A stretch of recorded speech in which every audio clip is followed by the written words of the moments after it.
ईद उल अजहा 27 मई 2026 बरोज बुध को इंशाअल्लाह होगी। जिलहज का चांद नजर आ गया। ईद उल अजहा 27 मई बरोज बुध को होगी। जिलहज का चांद देखने के लिए मरकजी रुएत हिलाल कमेटी का इजलास कराची में चेयरमैन मौलाना अब्दुल खबीर आज़ाद की ज़ेरे सदारत हुआ। मीडिया से बातचीत में अब्दुल खबीर आज़ाद ने कहा, लाहौर, इस्लामाबाद, पेशावर, कोयटा में जोनल कमेटियों के इजलास हुए। उन्होंने मुल्क की तरक्की और सलामती के लिए खुसूसी दुआ कराई। सऊदी अरब, तुर्की, इंडोनेशिया और मलेशिया में भी जिलहज का चांद नजर आ गया। इन मुमालिक में ईद उल अजहा 27 मई को मनाई जाएगी। अमरीका ईरान जंगबंदी बरकरार रखने के लिए पाकिस्तान सरगर्म। वफाकी वज़ीर दाखिला मोहसिन नकवी की तेहरान में ईरानी सदर मसूद पेज़ेश्कियान से मुलाकात। ईरानी मीडिया के मुताबिक मुलाकात तकरीबन 90 मिनट जारी रही। अमरीका से अमन मुज़ाकरात समेत खत्ते की सूरत हाल पर तबादला ख्याल। ईरानी सदर की जंगबंदी के लिए पाकिस्तान के किरदार की तारीफ। वज़ीर आज़म शहबाज शरीफ और फील्ड मार्शल सैयद आसिम मुनीर की अमन काविशों को सराहा। मसूद पेज़ेश्कियान ने कहा, उम्मीद है पाकिस्तान की कोशिशें खत्ते में पायदार अमन का बायस बनेगी। ईरान खत्ते के इस्लामी ममालिक के साथ मुखलिसाना और मुस्तहकम ताल्लुकात चाहता है। खत्ते में बाहर की ताकतों की मुदाखलत कम करने के लिए इस्लामी ममालिक का इत्तेहाद नागुज़ीर है। ईरानी मीडिया के मुताबिक सदर मसूद पेज़ेश्कियान ने पाक ईरान तिजारती ताल्लुकात को मज़ीद वसअत देने पर जोर दिया। मोहसिन नकवी ने कहा कि हालिया जंगी हालात में दोनों मुल्क पहले से कहीं ज़्यादा करीब आ चुके हैं। पाकिस्तानी अवाम ईरानी कौम के लिए दिली मोहब्बत और एहतराम रखती है। वज़ीर ख़ारजा अब्बास अराग़ची, वज़ीर दाखिला सिकंदर मोबनी और दीगर हुकाम भी मुलाकात में मौजूद थे। मोहसिन नकवी ने स्पीकर और मुज़ाकराती वफ़द के सरबराह बाक़िर कालिबाफ और वज़ीर दाखिला से भी मुलाकात की। अमरीकी सदर ने मौजूदा सूरत हाल को तूफान से पहले की खामोशी करार दे दिया। जल्द अमन मुआहिदा ना हुआ तो ईरान के लिए बहुत बुरा होगा।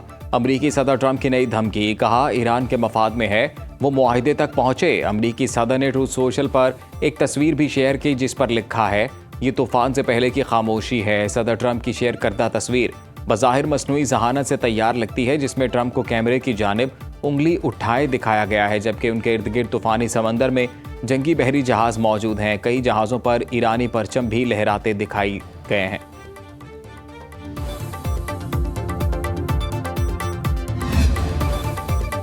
ईरानी मीडिया ने दावा किया है कि अमेरिका ने जंग के खात्मे के लिए ईरान की मुज़ाकराती तजवीज़ के जवाब में कोई ठोस रियायत नहीं दी। अमेरिका ने ईरान के साथ मुज़ाकरात की बहाली के लिए 5 शराइत पेश कर दी।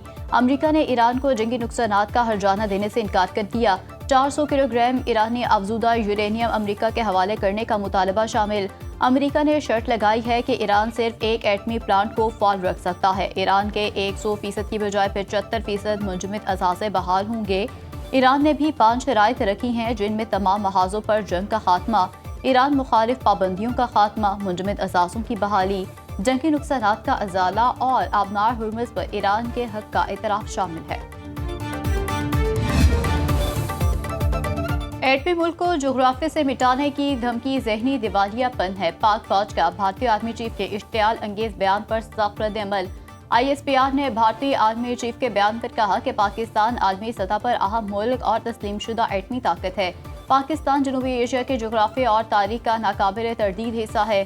भारतीय क़यादत ने 8 दहाइयाँ गुजरने के बावजूद सबक नहीं सीखा। खुद मुख्तार एटमी हमसार मुल्क को जोग्राफिया से मिटाने की धमकी तस्वीराती इशारा है, न सिफारती दबाव। जिम्मेदार एटमी रियासतें तहम्मुल और स्ट्रेटेजिक संजीदगी का मुजाहिरा करती हैं। भारत खित्ते में दहशतगर्दी को फ़रोग़ दे रहा है। भारत इलाकाई अदम इस्तेहकाम और सरहद पार टारगेट किलिंग का मुर्तकिब है। मार्का हक के दौरान भारतीय नाकामी को बेनकाब होते देखा गया। नई जंग के नताइज खित्ते से बाहर भी तबाहकुन साबित होंगे।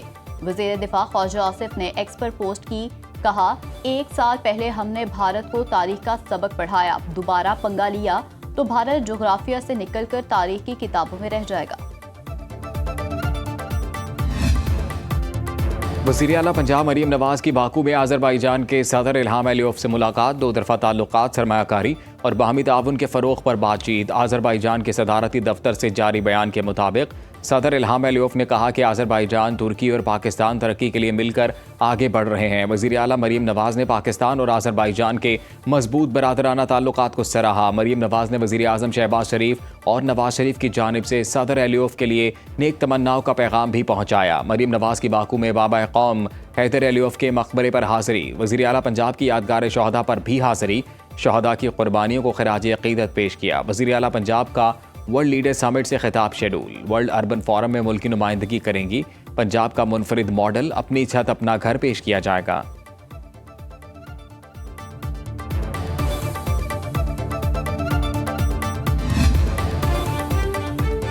वज़ीर आला पंजाब से गुजारिश करूंगा कि खैबर पख्तूनख्वा को गंदम की सप्लाई मुमकिन बनाएं। अगर हमें अपना पेट काटना पड़े तो इसमें कोई हर्ज नहीं। गवर्नर पंजाब सलीम हैदर की इस्लामाबाद में मीडिया से गुफ्तगू। कहा, खैबर पख्तूनख्वा में गंदम का इशू अहम मामला है। ये बदकिस्मती की बात है कि गंदम भी इम्पोर्ट करनी पड़ती है। पंजाब, सिंध और खैबर पख्तूनख्वा में बेहतरीन ज़राई ज़मीन है, लेकिन ज़राई सहूलियात का फुकदान है। ज़राई शोबे पर तवज्जो देकर गंदम समेत कई अजनास की पैदावार बढ़ाई जा सकती है। किसानों की फलाह बहबूद के लिए मिलकर इक़दाम करना होंगे। गवर्नर से स्पीकर पंजाब असम्बली मलिक अहमद खान की मुलाकात। बाहमी दिलचस्पी के अमूर पर तफसीली गुफ्तगू।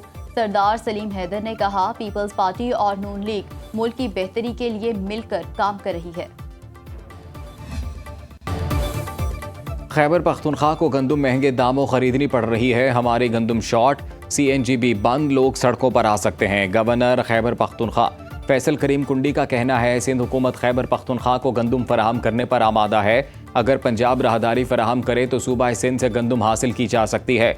KP में CNG की बंदिश आइन की खिलाफ वर्जी है। गंदम और CNG की बंदिश से गरीब तबका शदीद मुतासिर हो रहा है। वज़ीर आला सुहेल आफरीदी की गवर्नर हाउस में फैसल करीम कुंडी से मुलाकात। अमन अमान, गंदम, CNG और दीगर सूबाई अमूर पर तबादला ख्याल। गवर्नर के मुताबिक वज़ीर आला सुहेल आफरीदी से कहा कि सूबे के लिए काम करें, अडयाला की तरफ ध्यान ना दें।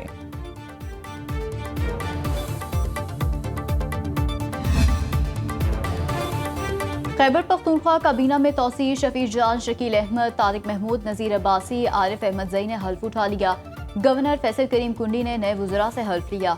वज़ीर आला सुहेल आफरीदी की गवर्नर हाउस पेशावर में हल्फ बर्दारी तकरीब में शिरकत। नामजद वज़ीर अदनान कादरी मुल्क से बाहर होने की वजह से हल्फ ना उठा सके।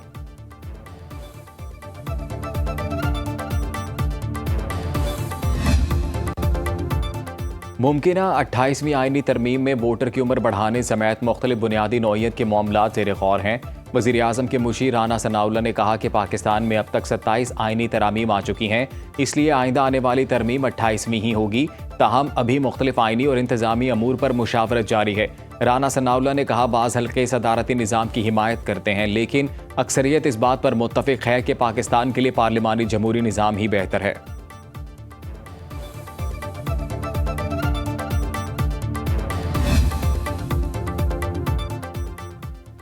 पीपल्स पार्टी के खिलाफ बनने वाले इत्तेहाद को इंतखाबी मैदान में शिकस्त का सामना करना पड़ेगा। सिंध के वुज़रा शर्जील मेमन और नासिर हुसैन शाह का ज़ेर तामीर शाहराह भुट्टो का दौरा और मीडिया से गुफ्तगू। सीनियर वज़ीर ने नई आर्मी तरमीम के हवाले से कहा कि अफवाहों पर कान ना धरें, तरमीमी मुसव्वदे आते रहते हैं। MQM की सियासत अमलन खत्म हो चुकी। अवाम अब MQM को मस्बत नज़र से नहीं देखते। शाहराह भुट्टो पब्लिक प्राइवेट पार्टनरशिप के तहत तामीर की जा रही है। बिलावल भुट्टो 23 मई को इफ्तिताह करेंगे। कराची पोर्ट से क़य्यूमाबाद तक ब्रिज मंसूबे का संगे बुनियाद भी रखेंगे। नासिर हुसैन शाह ने कहा कि कराची की तमाम अहम शाहराहों को बेहतर और जदीद बनाया जा रहा है। अब घंटों का सफर चंद मिनटों में तय हुआ करेगा। पब्लिक प्राइवेट पार्टनरशिप का मौसर मॉडल सूबा सिंध ने मुतारिफ कराया। अनमोल पिंकी कोकेन नेटवर्क के खिलाफ क्रैकडाउन। इस्लामाबाद, लाहौर, कसूर और अंदरून सिंध में छापे। पिंकी की करीबी साथी समेत 20 मुलजिम ज़ेर हिरासत। ज़राए के मुताबिक किरण उर्फ ब्लैक एंजल और उसके शौहर से तफ्तीश जारी। किरण उर्फ ब्लैक एंजल शोबिस इंडस्ट्री से वाबस्ता अफराद को कोकेन सप्लाई करती थी। DIG साउथ के मुताबिक कराची से पिंकी का एक और अकाउंटेंट गिरफ्तार। 6 अकाउंट से करोड़ों रुपए की ट्रांजैक्शंस की गई। मुनशियात की खरीदारी के लिए 80 लाख रुपए भेजने के शवाहिद भी मिल गए। रकम गैर मुल्कियों को ट्रांसफर की गई। सीनियर वजीर सिंध शर्जील मेमन का कहना है, हमें मालूम है अनमोल पिंकी से मुनशियात कौन लेता रहा, लेकिन अभी हम नाम मंजरेआम पर लाकर लोगों की पकड़ियां नहीं उछालना चाहते। पुलिस ने मुनशियात फरोशी में मुलव्वस मुआशरे की सबसे बड़ी बुराई की जड़ को गिरफ्तार किया।